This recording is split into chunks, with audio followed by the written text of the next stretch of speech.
السلام عليكم ورحمة الله وبركاته. ازيكم عاملين ايه؟ رجعنا لكم النهارده بفيديو جديد.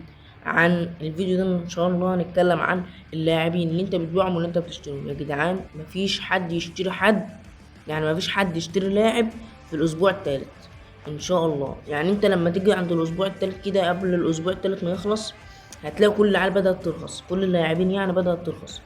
انت ليه تروح تشتري؟ محدش يشتري يا جدعان. واللي معه لاعبين عايز يبيعهم زي انا كده مثلا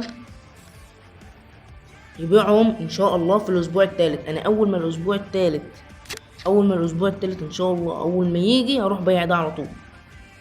وطبعا دلوقتي كده رخص، هو كان بواحد مليار ومية وعشرين مليون بس رخص، وهو بيرخص على طول. فانا ان شاء الله اول ما الاسبوع التالت ما يجي قرب يخلص اروح بايع على طول.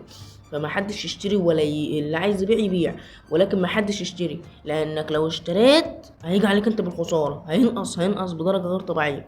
فيا جدعان نصيحتي ليكم ما حدش يشتري اي حد بعد الاسبوع التالت. او عايز تبيع بيع براحتك. انا بس اشتريت ده عشان يوصلني الاوفر 115.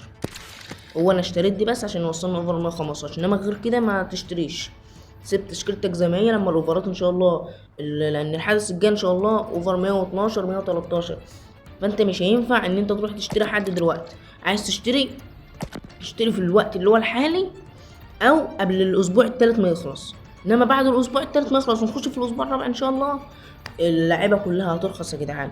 فمحدش يشتري حد بعد الاسبوع التالت. اي لاعب بقى محدش يشتريه، لان كلهم هيرخصوا الا بقى الاوفر 116، لان دول هيرخصوا ولكن هيرخصوا قليل، يعني مش هيرخصوا يعني كتير، فهيرخصوا قليل.